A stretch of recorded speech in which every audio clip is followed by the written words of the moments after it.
Hi everybody. I'm gonna make not orange chicken today, which I've done, and I have a quick crock pot recipe. If you want that, you just throw everything in and your pieces of chicken, boom, and you come back and it's almost ready for you. Anyway, I'm gonna make, instead of chicken, I thought, why not? Has anybody ever made orange shrimp? Ooh, let's make orange shrimp. So there's a couple things that we're gonna make a sauce. I took my shrimp out and they were frozen solid, so I put them in cold water and back in the fridge, and then I changed out the water one time. You don't want to kind of really let them sit out. This is the way we used to do it in the restaurant too. Just put them in cold water and then they come back. Not hot water, cold water. Anyway, let's make the sauce. It's pretty easy. Get your pencil and paper, and if I remember, I'll put a little recipe card at the end. Okay, we're gonna start with a cup of orange juice. It's orange chicken, got it? Alrighty, and we're gonna have some soy sauce too. It's a 1/4 cup of soy sauce in there.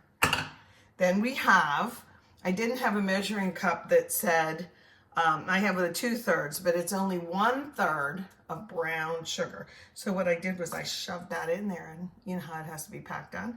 It looked like half to me, so get in there. There we go. Okay, so next, some rice wine vinegar. I've talked about this before. Growing up, I didn't have this stuff. But, well, here, let me do this first so I can use the same spoon. But rice wine vinegar, once you buy it, it keeps for a long, long time, and it's not very expensive. Really can make the difference in any kind of like Asian type of dishes that you're gonna do. Let's do the cornstarch first, okay? It's a tablespoon of that. I keep mine in here because I tell you those little boxes with the wax paper that opened. I just must not know how to do it right because it's always a hot mess. I'm gonna kind of fluff it first. We just need a tablespoon, and it should be a level one. So, cornstarch. It still wants to make a mess for me. Do you see that? Okay. Now I can use the same tablespoon for, you ready? Ginger. Now, I don't have fresh ginger. Actually, I do. I lie. It's in the freezer. It's like a little part of the hand of the ginger. I'm not getting it. They sell these at Aldi. I think they also have basil and garlic, I think. I don't know. But anyway, it's really convenient to keep this in the refrigerator. And I need a tablespoon of this too. So I'm just going to kind of squish it out. Oh, it's brand new. This one's brand new. Look. Oh, I probably have one that started in the back of the thingy. Oh, why I oughta. Okay, I gotta. There it is. Okay. See, I didn't even know. All right, ginger. This looks like a lot, and it probably is. Let me squish it down so it gets to the 1 tablespoon. How's that look? That looks good. Okay, get in there. 1 tablespoon of that. And now I'm going to do the rice vinegar. See, then I can use the same one. So I did the cornstarch first, then the ginger, and now this. And this is 2 tablespoons of this. And yeah, I'm going to be brave and do it right over top. 1. Smells really good already, guys. 2.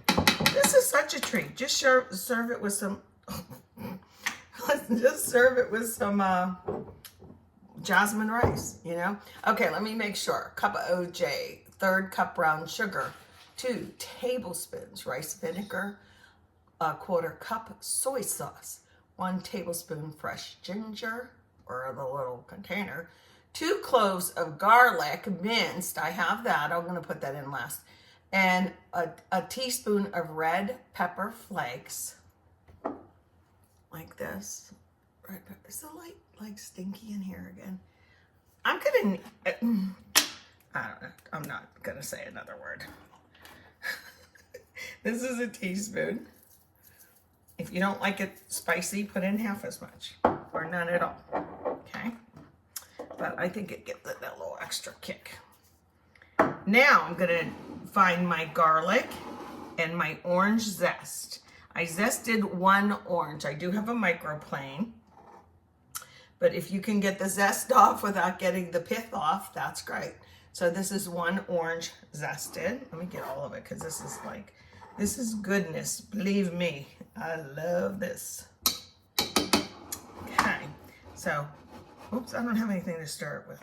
I guess I'll use this.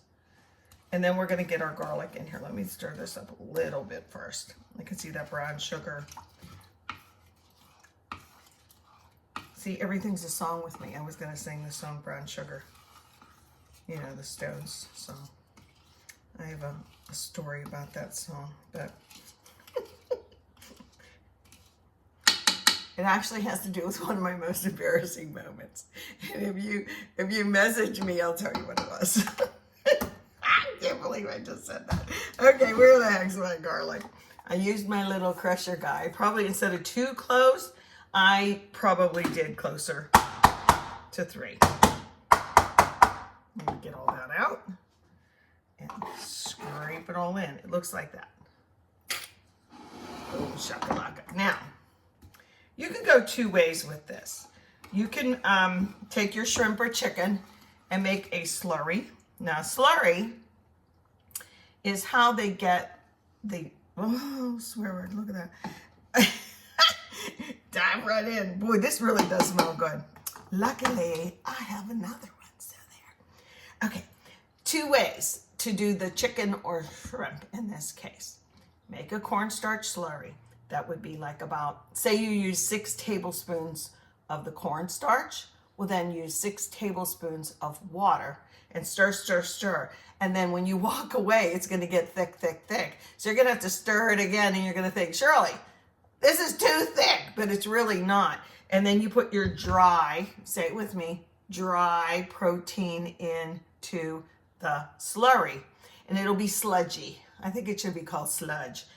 And you get it to make sure it's dry so that the slurry sticks. Dry, dry, dry, like drip, it'll drip off it, though it's really thick. Then you put it in your hot oil and fry it. That's how Asian restaurants, especially the, takeout ones and whatnot, this is what they do, and that's why it's crispy and wonderful and can handle some sauce, in fact, without getting too soggy, as long as you eat it right away.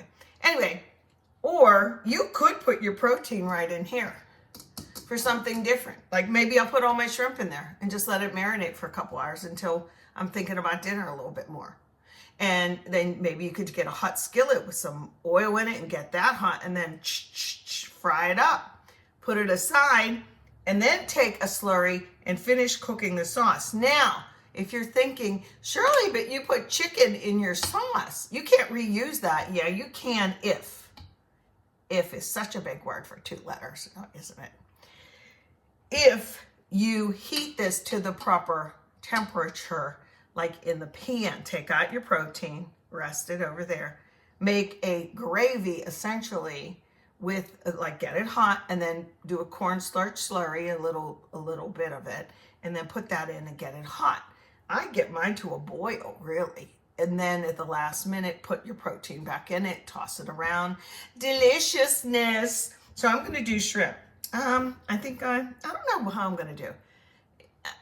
Do I want to get out a little bit of oil and deep fry like I do my orange chicken or General Tso's chicken? I don't know. I'll think about it. But here it is, and it smelled that and all its wonderfulness. I decided I'm going this route. I'm going to let these soak in the fridge. Then I'm going to fry them up like we talked about.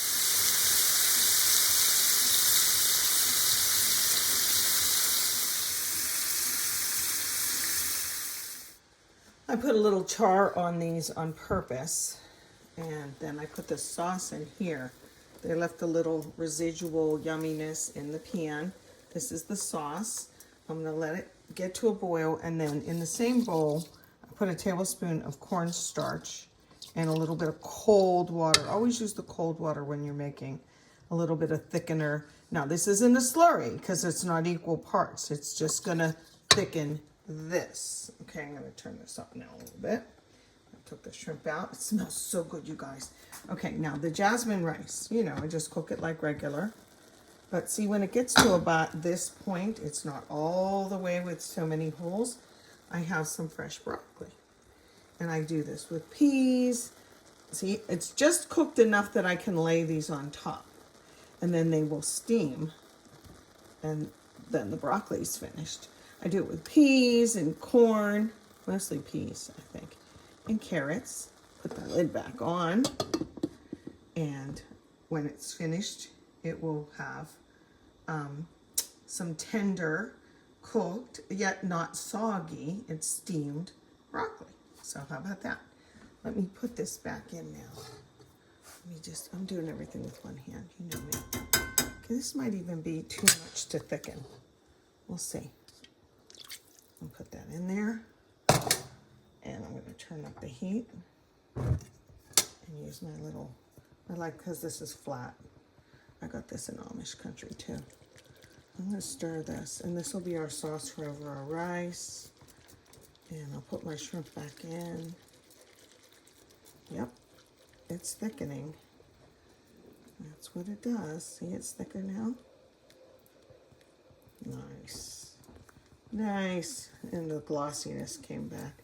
Sometimes if you put a tab of butter in a sauce that you're making, now I'm going to turn it back down. It gives it a little glossy and yumminess too. Okay, you'll see the end result on Thane's plate. And here it is, the broccoli steamed just right. And the sauce is really tangy. So watch it when you put the hot red pepper flakes in, okay? I mean, we like it like this, but just in case.